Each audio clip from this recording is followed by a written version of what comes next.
रहा है। और यही किया उसने, सामान्य रूप से एकदम सज्जनता के साथ रहने वाले पंडित जी बेचारे उसके उस कपट भरी भाषा को समझ नहीं पाए कि इसने फल नहीं खाया। और अंत में उसने क्या किया, उस बच्चे को किसको दे दिया? अरे वो जो फल था, फल को दे दिया एक गाय बधी थी। बोला इसी गाय को खिला दो, परीक्षा भी हो जाएगी और गर्भ होगा तो गऊ को होगा, दीदी आप बची रहोगे। लालने पालने वा, चूंकि लालन पालन करने में, गर्भ धारण करने में बड़ा तकलीफ होता है, तो दीदी ये गर्भ आप कष्ट मत सहिए। गाय को दिया गया और उसको समय वो लोग गिनते रहे। जब उसका बच्चा पैदा होने का समय आया तो उसकी बहन रात में खिड़की खोल करके अपने बेटे को दे दिया। और इधर गाय को फल खिलाया गया था। 3 महीने के बाद गऊ को भी एक बच्चा पैदा हुआ, लेकिन एक अंतर था, जो गऊ को बेटा पैदा हुआ पूरा बेटे के मनुष्य की तरह था, केवल उसके कान गाय के समान थे, इसलिए उस बेटे का नाम गोकर्ण रखा गया। बोलो गोकर्ण भगवान की जय। एक बात हम आपको बताएं, जय सबको बोलना चाहिए। बोले जो जय बोलता है उसको लाभ क्या है? पंडित जी बार बार बुलवाते हो तो जो जय बोलता है उसके पापों का क्षय हो जाता है जय बोलने से। अब बोले जो नहीं बोलेगा तो उसके लिए क्या होगा? तो बोले उसके बगल वाले पर बैठ जाएगा सामने वाले का पाप। पाप तो सबके पास कुछ न कुछ 10 ग्राम 20 ग्राम 100 ग्राम है, समझ गए ना? किसी के पास किलो 2 किलो का गट्ठर भी होगा, कहा नहीं जा सकता है। तो बोले जो पाप नहीं, जो जय नहीं बोलेगा और जो बोलेगा उसका उतर करके बगल वाले के पास बैठेगा। तो अगर आप किसी का पाप अपने घर ले जाना चाहे तो मत बोलिए, बोलो वृंदावन बिहारी लाल की। हाँ, अब पता चल गया कोई किसी का पाप ढोने वाला नहीं है, सब अपना अपना निर्मल होकर के जाएंगे।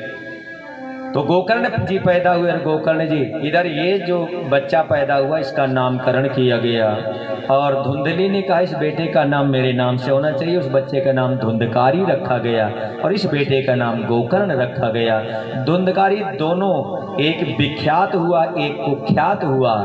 धुंधकारी गोकर्ण पंडितो ज्ञानी, धुंधकारी महाखला, बहुत दुष्ट निकला। बोले महाराज दुष्ट कैसे निकला?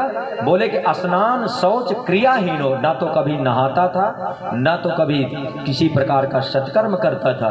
काम उसका क्या था? जैसे किसी माता को कोई बेटा हुआ था ना, बेटे अरे आंटी जरा बच्चा देना, लेकर के किसी कुएं में फेंक देता था। कितने बच्चे को मार दिया था।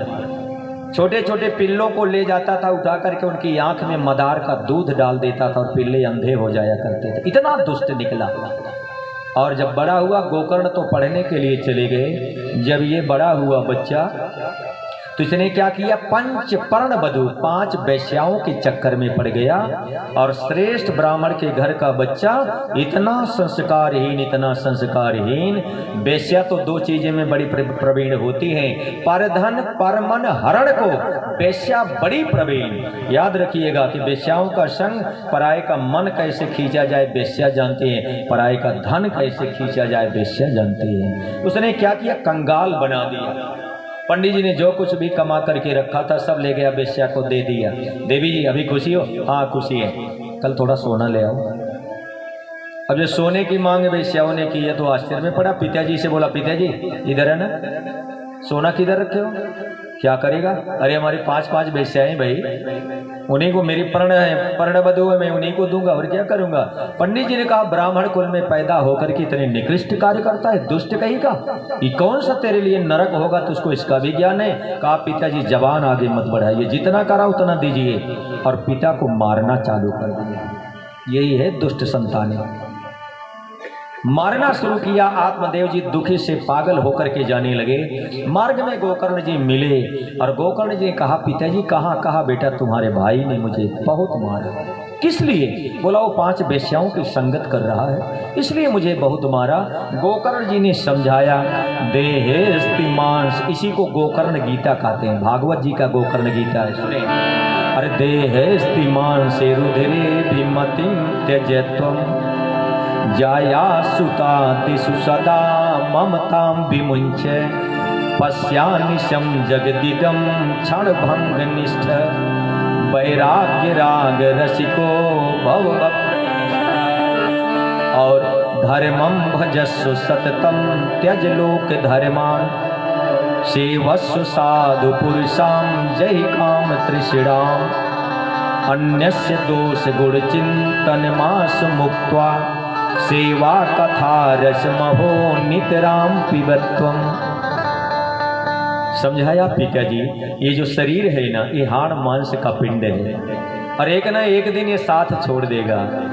इसको लेकर के और कहाँ आया, देहेस्ति मांस रुधिरे मतिम त्यजत्वम, छोड़ दीजिए। जाया सुता दिश सदा ममताम विमुंच, पत्नी बच्चे बेटे एक ना एक दिन सभी साथ छोड़ देंगे और आपको अकेले जाना पड़ेगा।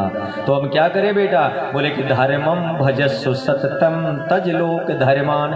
पिताजी परम भागवत श्री नारायण का भजन करिए, स्मरण करिए, गोविंद को जपिए और गोविंद के स्मरण करने से आपका जीवन मंगलमय हो जाएगा। केवल भगवान का भजन करिए। बोले बेटा कहाँ जाएं, कैसे करें? काक आप जाइए और भागवत जी के दसम स्कंद का पाठ करिए। श्रीमद् भागवत के दसम स्कंद का पाठ करके और आत्मदेव जी बैकुंठ धाम को चले गए। बोलो वृंदावन बिहारी लाल की जय। चले गए। अब बची माँ बेचारी। एक दिन अपनी माँ को मारने लगा। कहा कि दुष्टा, ये बताओ धन को तुमने कहाँ रखा है? माँ ने कहा बेटा मैंने तुमको बहुत पाला है। कहाँ पाला है वो बात की बात, इस समय बता, कहाँ धन रखा है? माँ ने कहा बेटे हमारे पास धन नहीं है। और तप्त अंगार समूह हंसा लुआठा, माने एक लकड़ी जलती हुई आग लेकर के अपनी माँ को मारने दौड़ा। तो माँ बेचारी दुखी हो गई कि ये मैंने क्या किया, कहाँ से ऐसे पापी संतान को मैं प्राप्त कर ली, मेरा दुर्भाग्य है। और अंत में जाकर के रात्रि में कुएं में डूब करके प्राण दे दिया। माता भी चली गई, बेटा भी चला, पिता भी चला गया। आप कल्पना करें 81 संतानें हैं और अब पांचों जब माता पिता नहीं रह गए तो निरंकुश हो गया और पांचों वैश्याओं को अपने घर में ला करके रख लिया धुंधकारी ने। अभी देवी जी आप लोग ठीक हो? हाँ हाँ बिल्कुल ठीक है, बढ़िया है। एक काम करो, धन अभी कम देते हो, थोड़ा ज़्यादा लाओ। कहाँ से लाए देवी जी, हमारे पास तो कुछ है ही नहीं। ले जाओ चोरी करो। जा करके चोरी करने लगा। वेश्याओं को खुश करने के लिए नालायक अपने माता पिता को प्रसन्न नहीं कर पाया और वेश्याओं को पंचपरण वधुओं को प्रसन्न करने के लिए उसने चोरी करना प्रारंभ किया और खूब ला करके वेश्याओं के पास सोना चांदी हीरा ज्योति हीरा मोती जवाहरात पुखराज मणि माणिक से भर दिया चोरी करके। जब वेश्याओं के पास पर्याप्त धन हो गया, वेश्याओं ने विचार किया अब ये पकड़ा जाएगा तो क्या करें? माने बताइए हम क्या करें? पांचों वेश्याओं का इसी को मार डालो। ये है जब व्यक्ति अपने सत्कर्म को छोड़ करके दुष्कर्म को करता है तो उसके लिए वो कष्ट भोगने के लिए तैयार हो जाए। मार डालो इसको। और एक दिन रात में पांचों वेश्याओं ने धुंधकारी को जलता हुआ आग का अंगार तप्त अंगार समूहांसा मुखे विचिक्षिपो, मुख में जैसे छोड़ा, नहीं मारा तो चारपाई पर बांध दिया। फिर भी जो दुष्ट होते उनके प्राण जल्दी निकलते नहीं निकला। तब इसके बाद उन्होंने क्या किया, मदिरा पान करा करके और अच्छे प्रकार से फिर तब उसको बांध करके कस के मारा। जब मर गया तो उसी आंगन में गाड़ दिया और गाड़ करके धन ले करके चली गई। एक दिन गोकर्ण भगवान जी कहीं से घूमते घूमते आए। बोले भाई हमारे घर में कोई? बोले नहीं ना, तो तुम्हारी माता दिखती है, वो तो मर गई, तुम्हारे पिताजी भी चले गए, आपको पता है। बोले हमारा भाई धुंधकारी कहाँ है? बोले भैया वो भी दिखाई नहीं पड़ता है। 5 स्त्रियां आपके घर में आई थी, मैंने पूछा कि वो हमारा भाई माने धुंधकारी कहाँ गया? तो पांचों स्त्रियों ने बताया कहीं कमाने के लिए गए, लेकिन 3-4 दिन के बाद घर में देखा गया तो इससे ताला लटका पड़ा था। क्या हुआ? अच्छा गोकर्ण तो संत थे आए, जैसे शाम के समय अपने घर में लेटे, जैसे लेटे तो उन्होंने देखा शकिन्न में ऐसा है।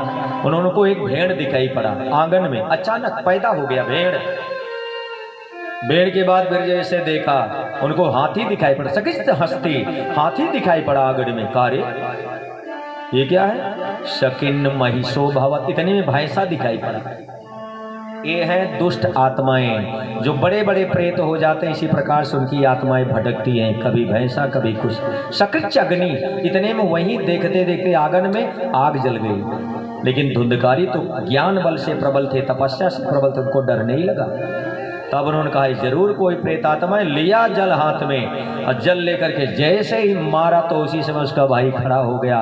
कहा हो बंधो कृपा सिंधो, हे कृपा के सागर मेरे भाई, तू कौन है? कहा मैं आपका भाई धुंधकारी हूँ। ऐसे कैसे हो गया? बताया कि भैया मैंने बड़े बड़े पाप किए हैं, बहुत पाप किया। मैंने अपनी माँ को मारा है, मैंने अपने पिता को मारा है, मेरा उद्धार कर दो भैया, मैं प्रेत बन गया हूँ।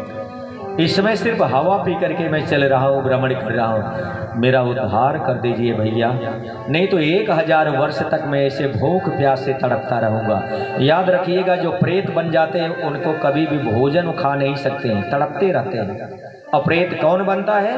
जो अपने माता पिता को, अपने से बड़ों का सम्मान नहीं करते हैं और वेद के विपरीत कार्यों को करते हैं। उनके मृत्यु के बाद अकाल मृत्यु जिनकी हो जाए, जो फांसी लगा के मर जाते हैं, जिनका एक्सीडेंट आदि हो जाता है, वो बड़े बड़े प्रेत बनते हैं और उनका उद्धार कभी होता नहीं है।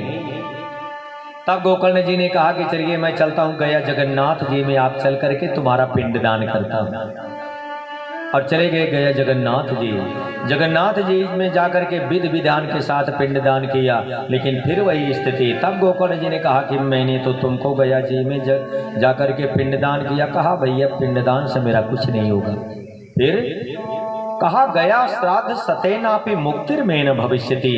एक नहीं सैकड़ों आप गया जी में जाकर के पिंडदान कर दीजिए, लेकिन मैं बड़ा प्रेत हूँ, मैंने बहुत तकलीफ दिया है। बचपन से ही छोटे छोटे बच्चों को कुएं में डाल दिया है। कुत्तों के बच्चे जो होते हैं उनकी आंखों में मैंने मदार का दूध डाल दिया, वो अंधे हो करके मर गए हैं। और इसके बाद मैंने अपनी माँ को मारा, पिता को मारा, इसलिए और मैं ब्राह्मण कुल में पैदा होकर के मैंने वैश्याओं का संग किया है, मेरा उद्धार नहीं होगा भैया। तो गोकर्ण जी ने विचार किया कि भाई मेरे भाई का उद्धार कैसे हो। तब उन्होंने कहा कि अब उद्धार के लिए एक ही कार्य करता हूँ। विचार करने लगे कैसे उद्धार हो, कैसे उद्धार हो। किसी ने उपाय नहीं बताया। तो भगवान सूर्य के भक्त थे गोकर्ण जी, और एक बार सूर्य भगवान सुबह के समय जा रहे थे, उन्होंने अपने तपस्या के बल से तुरंत सूर्य के रथ को रोक दिया। बोले प्रभु ये बताइए मेरा भाई प्रेत बन चुका है और दीर्घकालिक प्रेत है, इसका उद्धार कैसे होगा? अरे सूर्य भगवान ने कहा आप उसको भागवत की कथा सुना दीजिए, उसका उद्धार हो जाएगा। बोलो सच्चिदानंद भगवान की जय। इतने बड़े पापी का भागवत की कथा सुना दीजिए। और भागवत की कथा उन्होंने सुनाया, और उस समय जो उसका भाई धुंधकारी था उसके लिए विमान आया। विमान में बैठ करके जाने लगा। तो जितने उस गांव में और कथा सुन रहे थे सबने कहा भाई उसका विमान आ गया, हमारा विमान कहाँ है, हमारा विमान कहाँ है। दो गोकर्ण ने कहा भाई आप लोगों का तो विमान नहीं। कहा क्यों? 7 दिन से तो हम भी सुन रहे कथा, और हमारा विमान क्यों नहीं आया? अच्छा आप लोग बताए, अगर आप लोग का विमान आ जाए तो अभी चले जाएंगे? आप बोलेंगे पंडित जी अभी हमने नाती का विवाह नहीं देखा, बेटे का विवाह नहीं देखा, फ्लैट आदि और बनाना है, सब कुछ करना है, अभी विमान वापस जाने दीजिए, अभी हम जाने वाले नहीं। एक तरफ से सभी मना कर देंगे, नहीं नहीं महाराज, केवल कथा सुना दीजिए, कथा का बढ़िया बढ़िया फल मिल जाए, जिंदगी में हर प्रकार से आनंद रहे, विमान नहीं। लेकिन उस समय जितने भी लोग थे सब जाने के लिए तैयार हो गए। कहा मेरा विमान नहीं है। गोकर्ण ने कहा आप लोगों ने कथा सुना ही कहा? बोले कैसे? बोले कथा में आप बैठे, लेकिन कथा में बैठने के बाद कथा आप में नहीं बैठे। अदृढ़म च हतम ज्ञानम प्रमादेन हतम श्रुतम संदिग्धो ही हतो मंत्र व्यग्र चित्तो हतो जपा। ध्यान से सुनिएगा कि अदृढ़म च हतम ज्ञानम, जो ज्ञान पूरा ना हो खतरनाक होता है। प्रमादेन हतम श्रुतम, और कथा सुनते समय मन में प्रमाद पैदा हो गया तो कथा का फल मिलता नहीं है। संदिग्धो ही हतो मंत्र, और जब मंत्र का जाप करें तो जप करते समय मन अगर भटक रहा है तो उसका भी फल हमको मिलता नहीं है। व्यग्र चित्तो हतो जपा, और जप करते समय मन अगर भटक रहा है तो जप करने का भी फल हमको प्राप्त नहीं होता है। बोलो वृंदावन बिहारी लाल की जय। इसलिए जितनी देर जप करें, कथा में बैठे, मन को इधर उधर भटकाए नहीं। Concentrate our mind first before listen to the katha of the God और भागवत पुराण। एकाग्र मन से बाबू जी इसका ध्यान है। आप आगे बैठे इसलिए आपको कह रहा हूं कि आगे की बेंच पर वही बच्चा बैठता है जो सबसे नंबर 1 का होता है। इसको याद रखिएगा। जी जी जी जी हाँ, वही बच्चा आगे सदैव बैठता है जो बिल्कुल अच्छे प्रकार का स्कॉलर होता है, जिसका माइंड कंसंट्रेट होता है अपने टीचर से, बिल्कुल वो अपने धागा को बांध करके रखता है। ऐसे बैठे। कथा चार श्रोता चार प्रकार के होते हैं, सिंह, श्वान, चलनी, अरसूपा, जगमा श्रोता चार अनूपा। बोले सिंह एक ऐसे होता है शेर की तरह बैठेंगे, लेकिन कथा एक भी उनके मन में आएगी नहीं। अभी उतर के जाएं, गुरुजी ने आज क्या कथा, अरे क्या क्या सुनाए थे भाई, भूल गए। ऐसे होते सिंह। श्वान एक होते हैं, श्वान माने कुत्ता, बैठेंगे कुछ देर सो भी लेंगे, फिर आँख खोल देंगे, फिर सो लेंगे कुछ, फिर ऐसे कर लेंगे।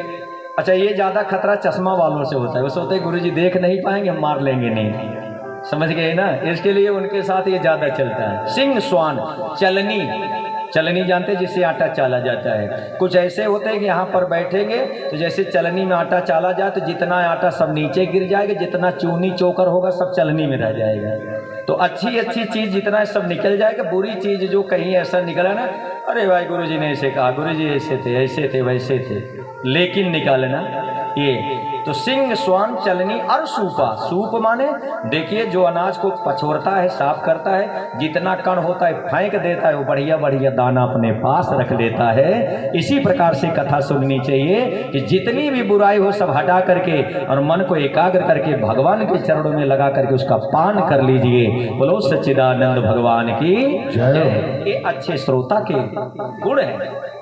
तो आगे जो भी बैठे उनका विशेष रूप से ध्यान दीजिए, वो सीट उन्हीं को दीजिए जो बिल्कुल अच्छे प्रकार से बैठ करके एकाग्र मन से हमारी वाणी से मन को जोड़ करके रखे। तब हुआ क्या, उस समय जितने भी लोग थे फिर से कथा का आयोजन किया गया और जितने लोग कथा में बैठे थे सब एकाग्र भाव से बैठे। उस समय ऐसा नहीं था अदृढ़ च हतम ज्ञानम प्रमादेन हतम सुतम संदिग्धो हतो मंत्र व्यग्र चित्तो हतो जपा। सब भाव पूर्वक बैठे और एक एक वक्ता की वाणी का पान कर लिए। देखें ये संस्कृत बोली जरूर जाती है, चूंकि अब तो कथावाचक ऐसे कम है कि जो भागवत संस्कृत में बोलेंगे, समझ गए ना, गा बजा करके काम निकाल देंगे। लेकिन ये जो आप भागवत सुनेंगे, आप सबकी कृपा है ना, एक भी अक्षर कहीं से देखना नहीं, पूरा 100% संस्कृत भागवत का श्लोक आपको 7 दिन मिलेगा। और कहीं किसी तरह इसी प्रकार से भागवत बोलता हूँ आप देखेंगे, इसी प्रकार से राम कथा बोलता हूँ, ऐसे शिव पुराण बोलता हूँ, देखना नहीं है। तो भावपूर्वक आप एकदम एकाग्र मन से, चूँकि कभी भी क्लास में बच्चे बदमाशी कब करते हैं, जब अध्यापक कमजोर देखते हैं। पढ़ाने वाला थोड़ा सा अगर उसका मन इधर उधर गया, कहीं वो मोबाइल याद चलाने लगा, तो बच्चे लोग भी शरारत चालू कर लेते हैं। तो मन हटा, और हमारा मन हटेगा नहीं कि हम, चूँकि हमको लिस्ट देखना नहीं, कोई पर्ची याद, इसलिए हम डायरेक्ट आपसे 100% भेंट करके चलते हैं, देखते रहते हैं, पढ़ते रहते हैं कि इसमें कितना कौन पी रहा है। उसका जो बुखार नापने वाला पहले होता था, क्या बोलते थे, थर्मामीटर, वो थर्मामीटर हमारे पास रखा है। हम देखते हैं भैया कितना सुन रहा है, कौन कितना सुन रहा है, कौन किस प्रकार से सुन रहा है, ये पता चलता रहता है व्यासपीठ से। तो अदृढ़ च हतम ज्ञानम प्रमादेन हतम श्रुतम, इसलिए श्रुत में, कथा श्रवण में प्रमाद नहीं होना चाहिए। एकाग्र मान से हम आप जब कथा के पंडाल में घुसते हैं ना, अपना जूता चप्पल बाहर उतार देते हैं। तो कितने जूते होते हैं, 2 जूते भाई, एक दाहिने पाँव का एक बाएं पाँव का। बोले वो जूता कौन सा है, बोले वो जूता एक तो घमंड का जूता बाहर उतार देते हैं कि भाई अब तो यहीं रह, 3 घंटे हम अपने भगवान की शरण में चले, मेरे पास आना मत। और दूसरा जूता किसका होता है, बोले कि अहंकार का होता है, उसको भी बाहर करके बिल्कुल निर्मल भाव से बिहारी जी के दिव्य मूर्ति का दर्शन करते करते भगवान की कथा सुनते हैं। अति हरि कृपा जाहि पर होई पाँव दे यही मारक सोई। जिस पर भगवान की बहुत बड़ी कृपा होती वही भागवत में आकर के बैठता है, जिस पर कृपा नहीं होगी वो बैठ करके भी चला जाता है। बोलो वृंदावन बिहारी लाल की जय हो। बैठ करके भी चला जाएगा, तो आप समझिएगा कि ठाकुर जी की कृपा भी उस पर नहीं है। इसलिए भगवान दवा बट रही थी और उसने मना कर दिया कि नहीं ये दवा हम नहीं लेंगे, जाने दीजिए, क्योंकि कोई भी दवा बड़ी कड़वी होती है। और सामान्य बच्चे, छोटे बच्चे दवा जल्दी पीना पसंद नहीं करते हैं, लेकिन माताएं क्या करती हैं, नाक बंद करके ज़बरदस्ती पिला देती हैं। इसको पिलाएंगे तो लड़का दवा पिएगा, तो पीने के बाद इसका बुखार भाग जाएगा। तो ये भी हमारे आपके भी जीवन में बुखार है। बोले महाराज बुखार किसका है कि बोले पूर्व जन्म के पाप ते हरि चर्चा न सुहाए, और जैसे ज्वर के ताप से क्षुधा स्वयं जर जाए। जैसे बुखार व्यक्ति को हो जाता है तो घर में चाहे जितने बढ़िया व्यंजन बने, खाने वाला जिसको बुखार है नहीं नहीं नहीं, तो जैसे नीम का तेल जैसे लग रहा है, तो भोजन में नीम का तेल नहीं है, आपको बुखार हुआ है। तो ऐसे पूर्वजन के पापों की गठरी लदी होगी तो हमको कथा में बैठने का मन नहीं कहेगा। और अगर पुण्य होगा तो कोई बुलाए, अरे भाई जाने दीजिए 3 घंटे में गुरु जी की कथा सुनूंगा, इसके बाद मैं बाहर निकलूंगा। हमारे भगवान की कथा चल रही, मेरे प्यारे प्रभु जी की कथा चल रही है। क्योंकि कितने कंपनते सर्व पापान सप्ताह श्रवणे स्थिते, जितने पाप है सब थर थर थर थर कांपना शुरू कर देते हैं। ये भागवत जी का श्लोक है। कंपनते सर्व पापान सप्ताह श्रवणे स्थिते। जब व्यक्ति ये कहता है कि भाई हमें कथा सुनना है 7 दिन के लिए, तो जितने उसके पाप है थर थर थर थर कांपते हैं। किसी ने पाप से पूछा बेटू अब क्यों कांप रहे हो, तो कहा अस्माकम प्रलय सद्यः, अब मैं नाश हो जाऊंगा।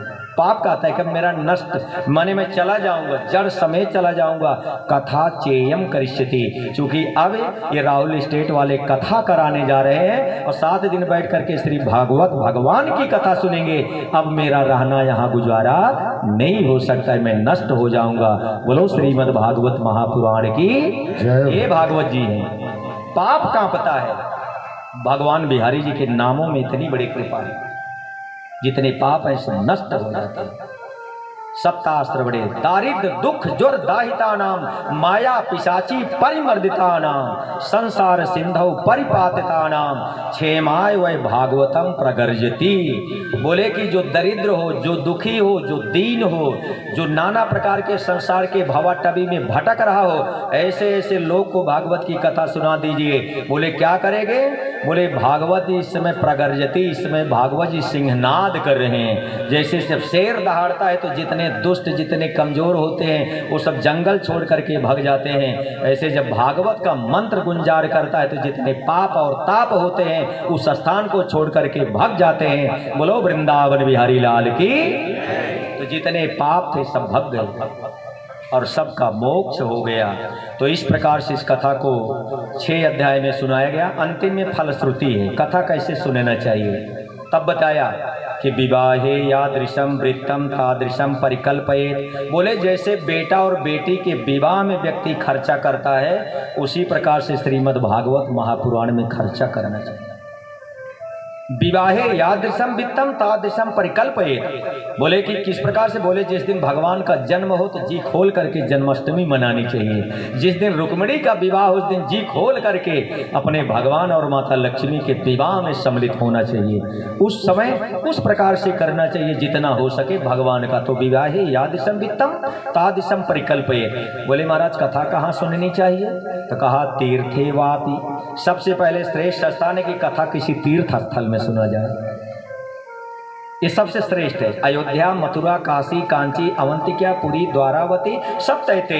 ये जो बड़े बड़े तीर्थ हैं, पुष्करम च प्रयागम च काशीम गोदावरी तथा हरिक्षेत्रम कुरुक्षेत्रम श्री रंगम सेतु बंधनम, ये जो बड़े बड़े तीर्थ हैं आप जाइए। और भगवान ने धन दिया हो तो हाल बुक करा करके गुरुजी चलिए तीर्थ में कथा हो जाए, ऐसे कथा सुनिए, सबसे श्रेष्ठ है।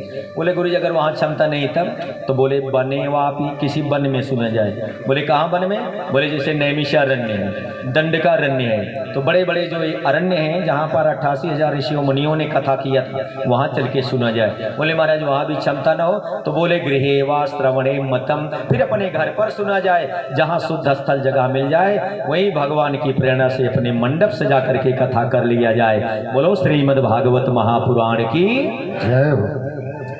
बोले महाराज और कोई नियम है, बोले हाँ नियम है। 7 दिन तक अगर विधिवत आप कथा का फल प्राप्त करना चाहते हैं तो व्यक्ति को क्या करना चाहिए, लहसुन और प्याज का त्याग कर देना चाहिए। जो भी आपके मन में, मैं दावा करता हूं व्यासपीठ से, वर्ष के अंदर आपकी कामना ना पूरी हो जाए तो आप बताइएगा, लेकिन अनुष्ठान के सहित जैसा नियम है, लहसुन प्याज का त्याग कर दें, घर में नहीं बनी। बोले महाराज भोजन कैसा होना चाहिए और भोजन क्या करे, फलाहार करे? बोले नहीं नहीं नहीं। फिर क्या करे? कहा घृतम पानम पयः पानम, अगर हो सके तो व्यक्ति को घी का पान करना चाहिए, घी पी कर करके 7 दिन तक कथा सुननी चाहिए। बोले पंडित जी ओरिजिनल घी मिलेगा नहीं और डुप्लीकेट घी पेट खराब करेगा, ये ठीक नहीं है। तो घृतम पानम, तो बोले घी जाने दीजिए। पयः पानम, व्यक्ति को दूध पी करके कथा 7 दिन सुननी चाहिए। बोले महाराज इतना दूध भी अगर नहीं हो सके फिर क्या करे? फलाहारम, ये तीसरा है। तो व्यक्ति को फलाहार करके भागवत की कथा सुननी चाहिए कि भैया मैं 7 दिन तक फलाहार करूंगा, जूता चप्पल नहीं पहनूंगा, फलाहार करके विधिवत मैं कथा सुनूंगा। तो बोले महाराज फलाहार रह करके एक तो ये शुगर जैसा रोग दुष्ट है, मारता है, भूख से परेशान कर देता है, तब क्या करें? तो कहा अगर ऐसा हो जाए तो एक वक्तम, एक समय में भोजन कर लेना चाहिए। तो दिन भर आप व्रत रखिए, दोपहर में फलाहार करिए, शाम को आप प्रसाद लीजिए, सादा प्रसाद। बोले महाराज अगर ये ऐसे भी नहीं रह पाए तब क्या करें? तब उन्होंने कहा कि आप भोजनम तु वरम मन्ये, भोजन करना ही श्रेष्ठ है, लेकिन इतना मत खाइए कि 3 घंटे आप बैठे तो डकार आए, बार बार आपको उठना बैठना पड़े, लघु शंका दीर्घ शंका आदि जाना पड़े, इससे आपकी कथा छूट जाएगी। तो ये जितना नियम बताए इसमें से कोई भी एक नियम आप पालन करिए। दोनों टाइम जम के खाइए, लेकिन हल्का प्रसाद लीजिए, और नहीं तो फलाहार करिए, दोपहर में फलाहार, शाम को भोजन करिए, या फिर भाई आगे जैसे नवरात्रि आदि का व्रत दे दिया करती, जितना सामर्थ्य हो उस प्रकार से व्रत करे, और व्रत करके श्रीमद् भागवत महापुराण की पावन कथा का रसपान करे। बोले महाराज इस कथा के लिए और क्या नियम है? बोले वर्णम पंच विप्राणाम कथा भंग निवृत्त, कम से कम 5 ब्राह्मण का वर्ण करना चाहिए। जैसा मानी सिंह साहब भाभी ने हमारी किया है कि इस समय 5 ब्राह्मण विद्यमान हैं, पारायण भी चल रहा है, महाराज जी भी बैठे, सभी 5 ब्राह्मण कम से कम हो। और बोले महाराज फिर आगे क्या? बोले ढोल आदि का, नृत्य आदि का विधान हो, चूंकि प्रहलादस तालधारी तरल गति तया चौध्यवा कांसधारी वीणाधारी सुरस स्वर कुशल तया राग कर्ता अर्जुनो भूत। कहा कि भाई ढोल आदि रहेगा तो समय समय पर कीर्तन होना चाहिए भगवान का। बोले कीर्तन का बताए कि यत फलम नास्ति तपसा न योगेन समाधिना तत् फलम सम्यक लभते कलौ केशव कीर्तना। जो जो फल बड़ी बड़ी तपस्या से, बड़े बड़े यज्ञ से व्यक्ति को प्राप्त नहीं होता था, केवल कलयुग में दोनों हाथ ताली बजा करके कीर्तन करने से वो फल प्राप्त हो जाता है। बोलो सच्चिदानंद भगवान की। यत फलम नास्ति तपसा न योगेन समाधिना तत् फलम लभते सम्यक कलौ केशव कीर्तनात्। कलयुग में केवल भगवान का कीर्तन कर लिया जाए तो वो फल प्राप्त हो जाता है, ताली बजा करके। और ये कथा चल रही थी, प्रहलाद जी उपस्थित हो गए, प्रहलादस तालधारी, और प्रहलाद जी ने क्या लिया? मजीरा उठा लिया। तालधारी तरल गति तया चौध्यवा कांसधारी, उद्धव जी आ गए उस कथा में। वीणाधारी सुरस ईश्वर कुशल तया, नारद जी पैदा हो गए उसी कथा में, आगे प्रकट हो गए और वीणा लेकर के उन्होंने नाद छेड़ दिया। वीणाधारी सुरस ईश्वर कुशल तया राग कर अर्जुनो भूत, अर्जुन जी ने बढ़िया राग आलाप दिया भगवान के उस पावन कीर्तन में। इंद्रो वादी ने मृदंगम, इंद्र जी ने मृदंग उठा लिया लेकर के जैसे कथा चल रही थी सबके सब खड़े हो गए और सब ने भगवान का कीर्तन करना शुरू कर दिया। आए हम आप भी चलते हैं भगवान के पावन कीर्तन की तरफ, मन को निर्मल करें बड़े प्रेम के साथ। हरे रामा राम रामा हरे हरे हरे, सभी को बोलिए हरे रामा राम राम हरे हरे, कृष्णा कृष्ण कृष्णा हरे हरे, हरे कृष्णा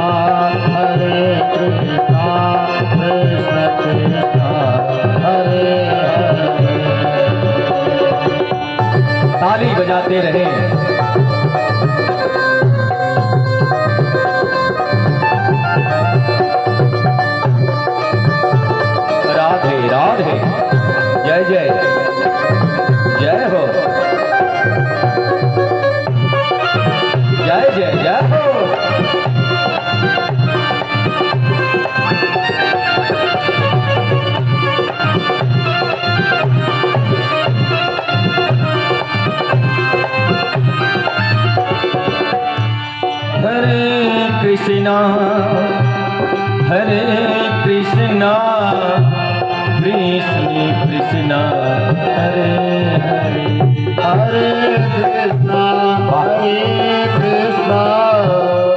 कृष्ण कृष्ण हरे हरे हरे रामा राम राम हरे हरे हरे राम राम राम हरे हरे कृष्णा कृष्ण कृष्ण हरे हरे हरे कृष्णा कृष्ण कृष्ण हरे हरे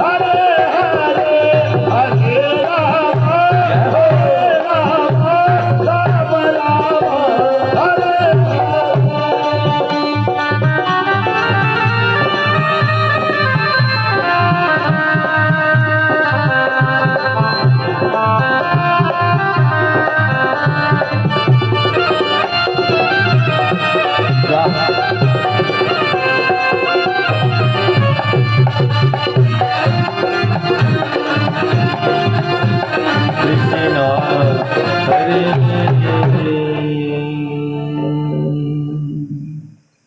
सभी जितने भी श्रेष्ठ संत ऋषि मुनि महात्मा आदि थे, भागवत महापुराण की पावन कथा सुनकर के सबके सब पुष्ट हो गए।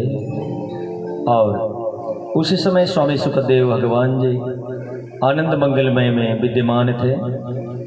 कथा की परिपाटी है भागवत के प्रथम स्कंद के प्रथम अध्याय का 3 श्लोक जो श्रेष्ठ है मैं आपको बोलता हूँ, इसका हिंदी रूपांतर कल करूँगा, आप ध्यान से सुनेंगे। जन्माद्यस्यतोऽन्वयादितिरतश्चार्थेषु भिज्ञः स्वराट् तेने ब्रह्म हृदयादि कवये मुह्यन्ति यति सूर्यः तेजो वारि मृदाम यथा विनिमयो यत्र त्रिसर्गो मृषा धाम्ना स्वेन सदा निरस्तकुहकं सत्यं परं धीमहि धर्मः प्रोज्झित कैतवोऽत्र परमो निर्मतसराणां सतां वेद्यं वास्तवमत्र वस्तु शिवदं तापत्रयोन्मूलनम् श्रीमद्भागवते महामुनिकृते किं वा परैरीश्वरः सद्यो हृद्यवरुध्यते कृतभे शुश्रूषुभिस्तत्क्षणात् नियम कल्पतरोर्गलितं फलं सुखमुखादमृतद्रवसंयुतं पिबत भागवतं रसमालयं मुहुरहो रसिका भुवि भावुकाः। ये भागवत के 3 श्रेष्ठ मंगलाचरण हैं। पहले में कहा गया किम ध्येयम, दूसरे में कहा गया किम गेयम, तीसरे में कहा गया किम पेयम। किसका ध्यान करना चाहिए व्यक्ति को, किसका गान करना चाहिए और इस जिंदगी में किसका पान करना चाहिए। कल यही मंगलाचरण से आपकी कथा प्रारंभ होगी। भगवान के 24 अवतार की पावन कथा सुनेंगे और देवर्षि नारद के पूर्व जन्म का चरित्र और द्रौपदी के चीर हरण की सबसे दुखांत घटना का रिस्पान आप श्री मद्भागवत महापुराण के माध्यम से परीक्षित का जन्म और इसके बाद परीक्षित जी के प्रश्न, जीवन के 6 प्रश्न हैं जिस पर 7 दिन भागवत चलेगी।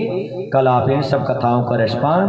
एक ही निवेदन आपसे कि ऐसी कृपा रहे कि आप अपने साथ कल 4 को लेकर के आइए। बोलो वृंदावन बिहारी लाल की जय। अपने इष्ट मित्र पुरजन परिजन बाल बच्चे। भाई सीरियल धारावाहिक तो हम साथ बैठ करके देखते हैं, वो उतना आवश्यक नहीं जितना आवश्यक है भागवत की कथा साथ बैठ करके सुनिए, जीवन मंगलमय हो जाएगा। बोलो वृंदावन बिहारी लाल की वाणी को यहीं पर विराम। चलते हैं, पावन आरती आज की होगी, कल पुनः हम आप विश्राम।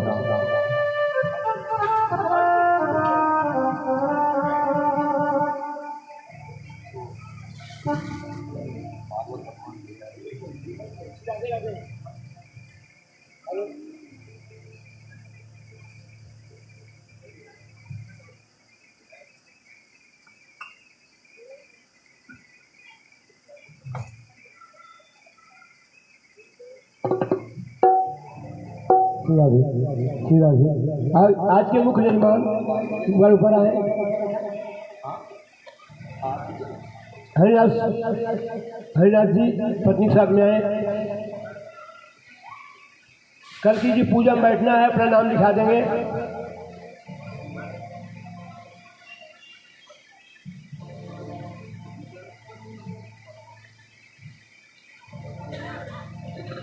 और एक आध जन आना तो और आ जाइए।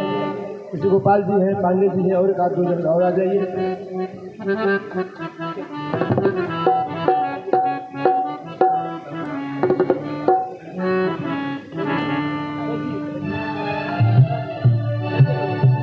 आप लोग आ जाए, सामने आ जाइए आप लोग।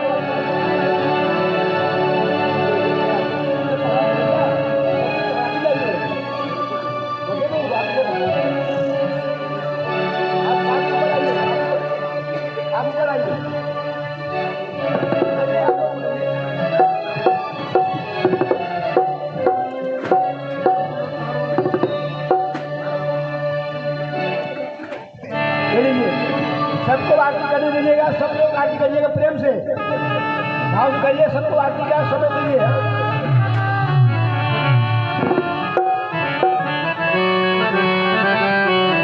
श्री भागवत भगवान की है आरती, पापियों को पाप से है तारती।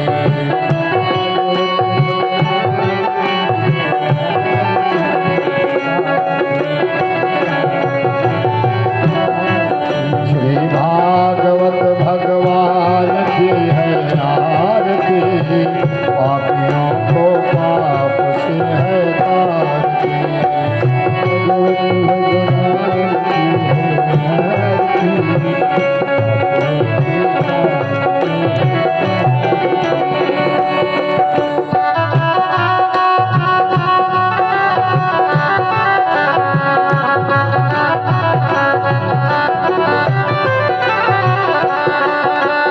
अमर ग्रंथ ये मोके पंथ, ये पंचम वेद निराला, नव ज्योति जगाने वाला।